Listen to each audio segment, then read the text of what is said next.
Hello, I'm Alejandro. And I'm Lolito. And today we will be discussing the heated debate over whether gentrification within Humboldt Park and Logan Square has improved or destroyed the neighborhood. But you may be asking, what is gentrification? Gentrification is a general term for the arrival of wealthier people in an existing urban district, a related increase in rents and property values, and changes in the district's character and culture. The term is often used negatively, suggesting the displacement of poor communities by rich outsiders.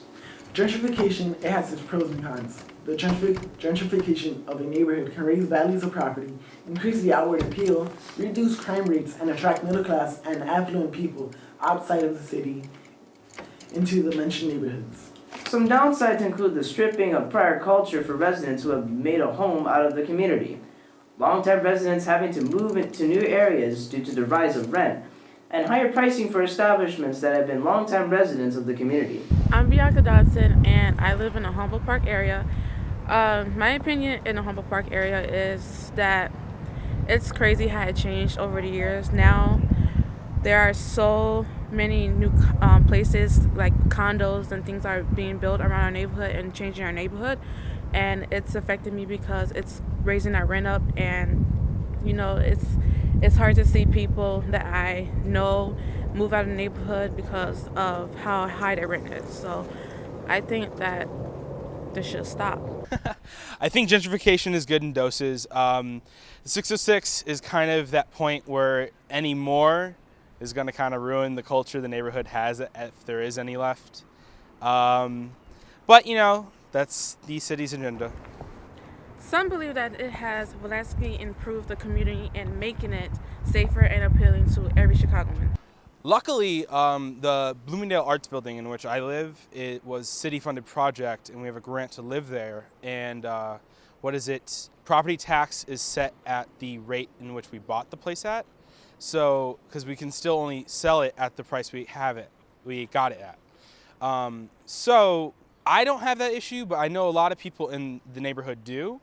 And I know this year the property tax was raised significantly, and a lot of people had to move out this year. Another community that has suffered the same effects of gentrification is Humboldt Park's neighboring residency of Logan Square. Recently, the Logan Square State Savings Bank on Logan and Milwaukee has been put up for sale.